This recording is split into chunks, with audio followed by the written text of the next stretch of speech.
Yes, turabasuje bakunze ibi biganiro bya Impara Media Rwanda.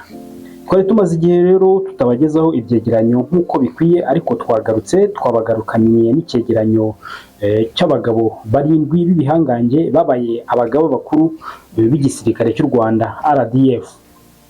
Niba uri mushya hano rero, icyo usabwa ni ugukora kuri subscribe ugakanda ku nzogera kugira ngo ibiganiro byacu bijye bikugeraho mu ba mbere.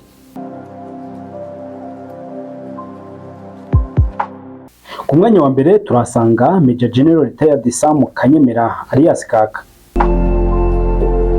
Uyu yabaye umugaba mukuru w'ingabo z'u Rwanda kuva mu 1994 kugeza mu 1998.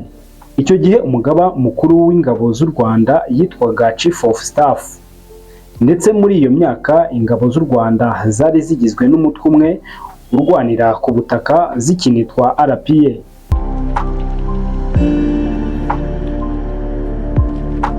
Major General Retired Sam Kaka yarwanye urugamba rwo kwibohora igihugu hagati y'umwaka w'1990 kugeza mu 1994.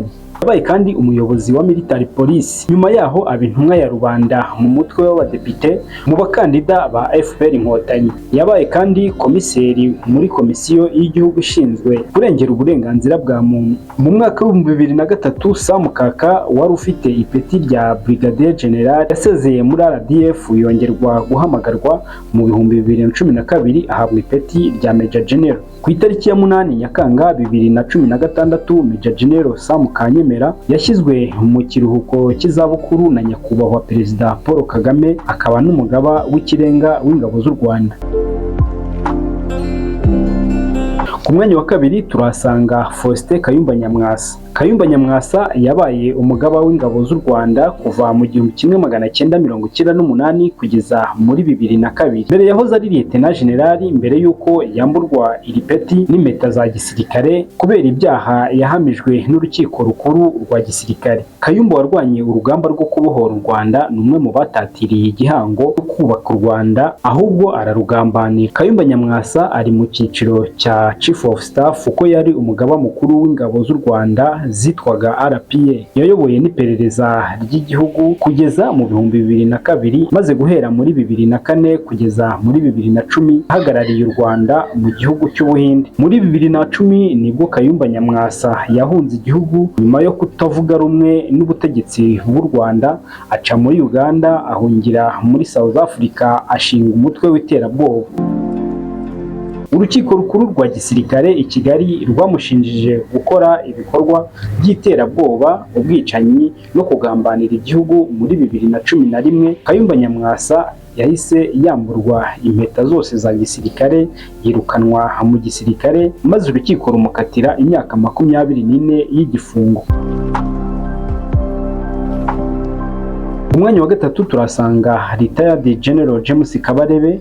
Yabaye umugaba mukuru w'ingabo z'u Rwanda wa gatatu kuva muri 2002 kugeza muri 2010. Icyo gihe twari twinjiye mu cyiciro gishya cy'abagaba bakuru b'ingabo z'u Rwanda, aho imyubakire y'igisirikare yari yahinduriwe n'izina biva kuri RPA biba RDF. Iki gihe ingabo z'u Rwanda zari zimaze gushyirwa mu byiciro bitatu. Ijambo Chief of Defense Staff nibwo ryari ritangiye gukoreshwa uhereye kuri General James Kabarebe. Abagaba b'ingabo mbere y'umwaka wa 2002 ntabwo bari bafite izina bafite uyu munsi, ko guhera mu 1994 kugeza muri 2002 bitwaga Chief of Staff, none guhera muri 2002 kugeza ubu bitwa Chief of Defense Staff. Retired General James Kabarebe ni umusirikare ufite umwihariko w'uko yabaye umugaba mukuru w'ingabo z'ikindi gihugu bita DRC, nta handi biraba ku isi.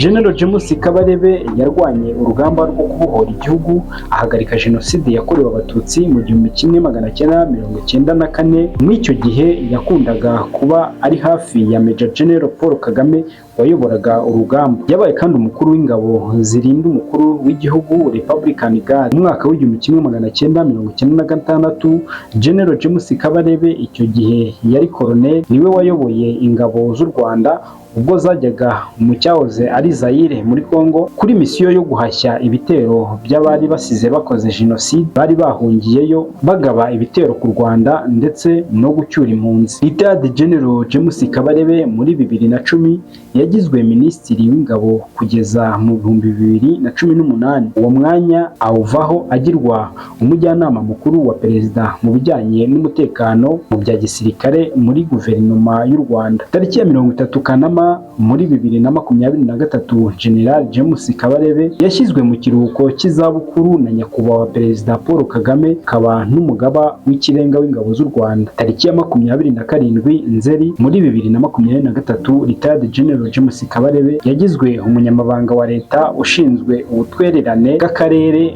muri Minisiteri y'Ububanyi n'Amahanga. Ku mwanya wa kane turasanga Retired Lieutenant General Charles Kayonga. Uyu yabaye umugaba mukuru w'ingabo z'u Rwanda wa kane kuva mu 2010 kugeza mu 2013. Yarwanye urugamba rwo kubohora igihugu, ahagarika jenoside yakorewe abatutsi mu 1994. Niwe wari uyoboye batayo ya gatatu y'abasirikare 600 bamaze igihe barinda abanyapolitike bari bahagarariye RPA ku nyubako ya Seni. Muri 2014, Retired Lieutenant General Charles Kayonga yahawe inshingano zo kuba ambasaderi w'u Rwanda mu gihugu cy'Ubushinwa kugeza muri 2019. Ku itariki ya 30 Kanama muri 2023 yashyizwe mu kiruhuko cy'izabukuru na nyakubahwa perezida Paul Kagame, akaba n'umugaba w'ikirenga w'ingabo z'u Rwanda. Ku itariki ya 30 Ugushyingo muri 2023 yagizwe ambasaderi w'u Rwanda muri Turikiya. Ku mwanya wa gatanu turasanga General Patrick Nyamvumba. Patrick Nyamvumba yabaye umugaba mukuru w'ingabo z'u Rwanda kuva muri 2013 kugeza muri 2019, aba umugaba mukuru wa gatanu. General Nyamvumba yarwanye urugamba rwo kubohora igihugu, ahagarika jenoside yakorewe abatutsi mu 1994. Mu 1992 kugeza mu 1994 yari ashinzwe gutoza ingabo z'inkotanyi. Mu 1995 yahawe kuyobora batayo y'ingabo zirwanira ku butaka. Mu 1996 ahabwa inshingano zo kuyobora umutwe ushinzwe imodoka z'intambara. Naho mu 1997 yahawe kuyobora brigade y'ingabo zirwanira ku butaka. Mu 1998 kugeza mu 1999 yabaye umuyobozi ukuriye ibikorwa igenamigambi n'imyitozo ku rwego rw'icyiciro gikuru cy'ingabo. Guhera muri 2004 kugeza muri 2007, General Nyamvumba yahawe inshingano zo kuyobora ikigo gishinzwe gutoza abasirikare bajya mu butumwa bw'amahoro. Yabaye kandi umuyobozi w'ikigo gishinzwe gucunga ibikoresho byose bya gisirikare. Muri 2007 aba perezida w'urukiko rukuru rwa gisirikare. Muri 2009 kugeza muri 2013 yabaye umuyobozi w'ingabo za Loni zibungabunga amahoro mu gace ka Darfur. Kuva mu 2019 kugeza muri 2020 yabaye minisitiri w'umutekano. Muri 2024 General Patrick Nyamvumba yagizwe ambasaderi uhagarariye u Rwanda mu gihugu cya Tanzania kugeza ubu. Ku mwanya wa gatandatu turasanga Retired General Jean Bosco Kazura. Jean Bosco Kazura yabaye umugaba mukuru w'ingabo z'u Rwanda kuva muri 2019 kugeza muri 2023 nk'umugaba mukuru wa gatandatu. Retired General Jean Bosco Kazura yarwanye urugamba rwo kubohora igihugu, ahagarika jenoside yakorewe abatutsi mu 1994. Yabaye Principal Staff Officer ku cyiciro gikuru cya RDF kuva mu 2010 kugeza mu 2013. Yabaye umugaba wungirije w'ingabo muri 2006. Retired General Jean Bosco Kazura yarwanye urugamba rwo kubohora igihugu, ahagarika jenoside yakorewe abatutsi mu 1994. Muri 2010 yahawe kuyobora ibijyanye n'ibikorwa n'imyitozo bya gisirikare. Muri 2013 General Kazura yagizwe umugaba w'ingabo za MINUSMA. Muri 2015 agirwa umuyobozi mukuru w'ishuri rikuru rya gisirikare rya Nyakinama. Muri 2010 yahawe kuyobora ibijyanye n'ibikorwa n'imyitozo bya gisirikare. Muri 2013 General Kazura yagizwe umugaba mukuru w'ingabo za MINUSMA. Muri 2015 agirwa umuyobozi mukuru w'ishuri rikuru rya gisirikare rya Nyakinama.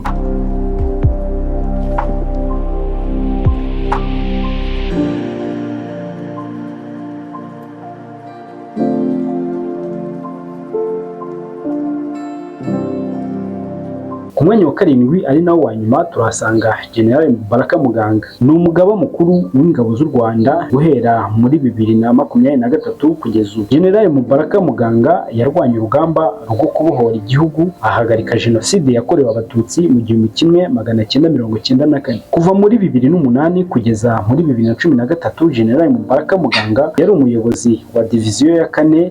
Muri 2013 kugeza muri 2014 yari umuyobozi wa diviziyo ya 3 mu ngabo z'u Rwanda. Kuva muri 2016 kugeza muri 2021 yari umuyobozi wa diviziyo ya 1 mu ngabo z'u Rwanda, n'inshingano yafatanyaga kuyobora inama y'ubutegetsi y'amahahiro y'ingabo z'u Rwanda. Kuva mu 2021 kugeza muri 2023 yagizwe umugaba mukuru w'ingabo zirwanira ku butaka. Umwaka wa 2023 wamusize abaye umugaba mukuru w'ingabo z'u Rwanda kugeza ubu. Turabashimiye bakunze ibiganiro bya Impara Media Rwanda. Naho dusoreje ikiganiro cyacu twari twabateguriye, aho twabateguriye ikiganiro cy'abagaba bakuru b'igisirikare RDF bayoboye kugeza ubu. Twandikiye muri comment niba hari ibindi wifuza ko twazabacukumburira. Iyo wabagezagaho iki kiganiro nitwa Jean d'Amour Hakizimana, tukomeze tubane.